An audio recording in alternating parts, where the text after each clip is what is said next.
Hola, cage fighting connoisseurs. This is KidNativeBloodyElbow.com and the MMA Nation YouTube channel, and I'm here with my UFC 152 preview and picks. I'm going to go through the entire card. I'm going to do this fairly quickly, just fight after fight after fight. Obviously, the fight is headlined by UFC light heavyweight champion Jon Jones defending his title against Vitor Belfort. But we're going to start with the Facebook card where Kyle Noke takes on Charlie Brenneman. It's a tough fight for the Australian Noke, who's coming off 2 straight losses. He's got 3 wins in his UFC career, and the UFC's got big plans for him as an Australian attraction. But I think he's going to be running into a wall at Charlie Brenneman. Brenneman's going to be able to take him down, dominate position, lay and pray, and grind out a 3-round judges selection. I'm going to go with Brenneman on that one. Up next, we've got Mitch Gagnon against Wallel Watson. The Canadian Gagnon, good submission guy, but Watson's a tough striker, and I think that Gagnon doesn't have the wrestling to take Watson down, and I think Watson's going to put him out and finish him. TKO win, probably second round. Final fight on the preliminary card, we've got American wrestler Seth Baczynski against Simon Thorson, a Norwegian submission specialist. I think this is a terrible matchup for Thorson.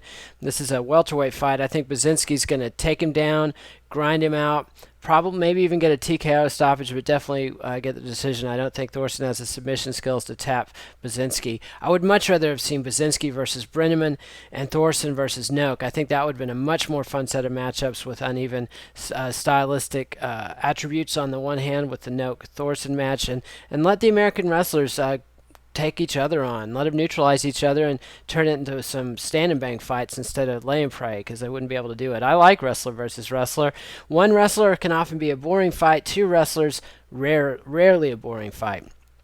Now we're going to move on to the UFC on FX preliminary card. It's a 4-fight card starting with featherweight Jimmy Hedis against Marcus Brimage. A lot of people are saying this is a gimme fight for Hedis, who really impressed by destroying Nam Phan in his last outing last year. He's been out with some injuries since then. This will be a chance to see if he can get back on track and wow the FX audience. I don't think Brimage has a great deal to offer Hedis. He's not a good striker, but he's a powerful striker.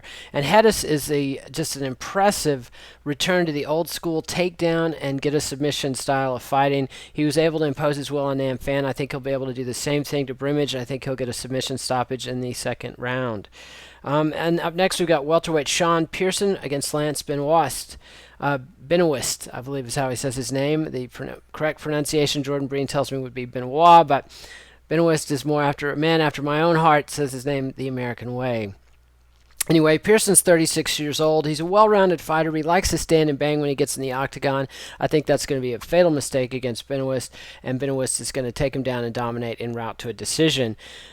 Then we've got a lightweight fight between Evan Dunham and TJ Grant. This is the fight I'm most excited about on the FX card. Dunham is somebody who was pegged as a lightweight title contender until Melvin Guillard derailed him. Dunham's a notorious slow starter, so look for the TJ Grant, who's came down from the welterweight division and has won 2 fights at lightweight.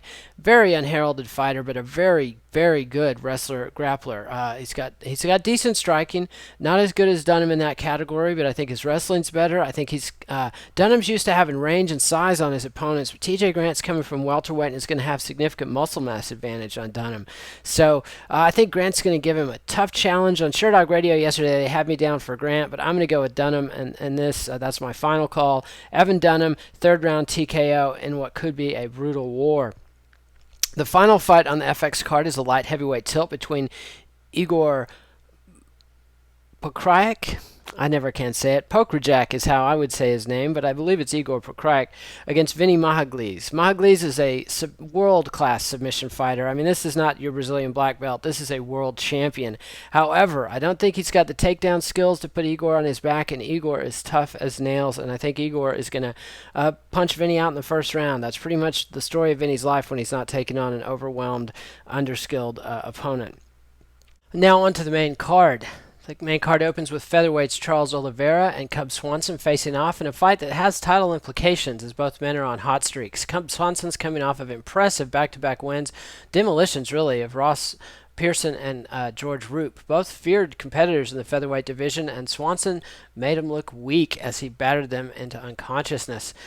The 28-year-old Swanson, however, is facing a 20-year-old phenom in the form of Charles Oliveira, the owner of the one and only calf slicer submission in UFC history, a kid who came into the lightweight division with big expectations after he demolished Efren Escudero in Austin, Texas in 2010, but some stumbles, a no contest against Nick Lentz, a loss to Donald Cerrone, a loss to Jim Miller. The Donald Cerrone loss was his final one in that division, forced him to come down to featherweight, where he's gone 2-0 since then, and Swanson is by far the biggest challenge he will have faced in that division.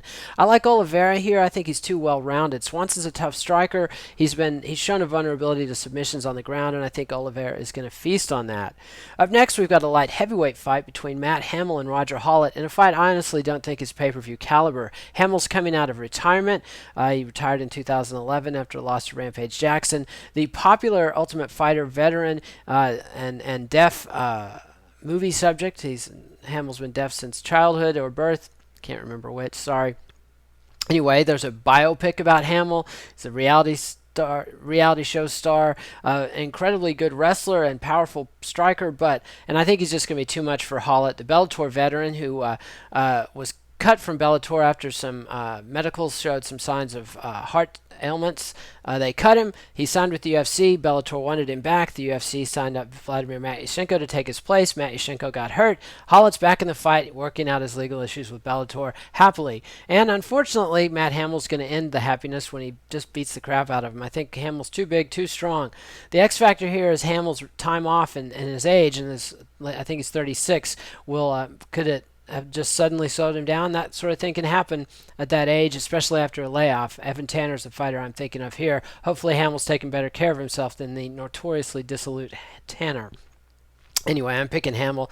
Up next, we've got middleweights Michael Bisping versus Brian Stann in a fight with clear number one contender implications for that division. I think Bisping is too well-rounded for Stann. Stann hits much harder, but he usually needs control of his opponent, be it in the clinch or on the ground. Now, he's trained with Greg Jackson, but he's recently moved his camp back to Georgia, so I don't think we'll see the dramatic improvements from Stann that we saw early on in his tenure with Jackson's. I think Bisping's going to outpoint him at range, take him down with slick wrestling, and dominate him on the ground en route to a decision win.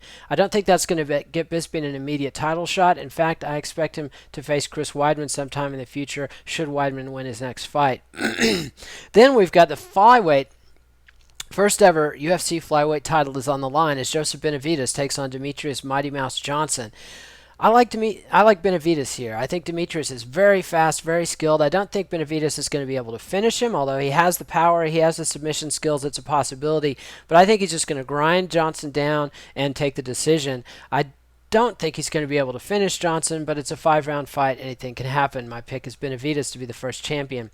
Then we've got the headliner. Jon Jones, the least popular man in the UFC currently, is also its most skilled and frightening fighter. He's taking on Vitor Belfort, who's jumping up from the middleweight division with no light heavyweight fight since 2007. This is strictly opportunism on the UFC and Vitor Belfort's part, and I salute him for that. This is a fight I think is just as interesting and compelling as Jones versus Henderson. Frankly, Jones has cleaned out the talent base in the light heavyweight division. He's crushed a roster of former champions in his last 5 fights: Rampage Jackson, Mauricio Shogun Hua, Lyoto Machida, Rashad Evans, and he's made it look easy. I think he'll do the same against Vitor Belfort. Belfort has a puncher's chance. I think that chance stands about 5%. Otherwise, look for Jones to take Belfort down and bust him up and get the TKO win in the second round. Enjoy the fights tonight. I'll be back tomorrow with my reactions and post-fight analysis. If you like these videos, go ahead and subscribe to our MMA Nation YouTube channel. That's youtube.com/MMA Nation, DOTCOM. And look for me on Bloody Elbow as well. And Zombie Prophet will be compiling playlists of all the post-fight action, interviews, press conferences, etc., etc. We'll see you tomorrow. Enjoy the fights.